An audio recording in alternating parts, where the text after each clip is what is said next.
Typy studenta VOŠ. Color coding. Co to je? Kdo by to měl používat? Proč by to měl používat? Tato metoda je ideální pro ty, kteří se učí vizuálně, tedy tím, že se na něco dívají nebo si čtou.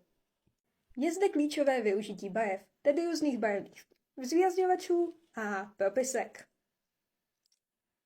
První metodou je využití zvýrazňování, tedy zvolení si různých barev, které nám pomohou se orientovat rychleji v poznámkách, například zvýraznění různých definic, významných osob, příkladů či otázek.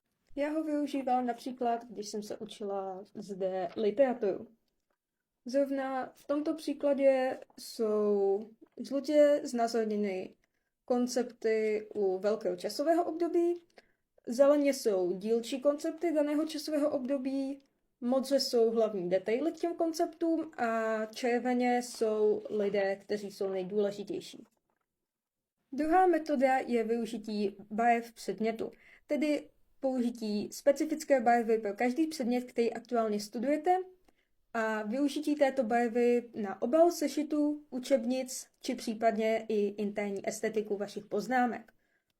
Záleží samozřejmě, čeho chcete docílit. Já to využívám, protože se mi líbí, že je to všechno v podobném barevném schématu a také se mi potom ty poznámky obecně více líbí a víc mě baví je znovu číst a učit se z nich. Pokud si je děláte elektronicky, tak máte samozřejmě trochu jednodušší cestu, protože si ty poznámky můžete upravovat více způsoby. Můžete si přesunout text na jiné místo na stránce, na rozdíl od toho, když si je píšete v sešitu, jakožto normálním sešitu propiskou. Já jsem si tady dělala poznámky nejdříve přes počítač, které vypadaly ve screenshotované formě po úpravě takto.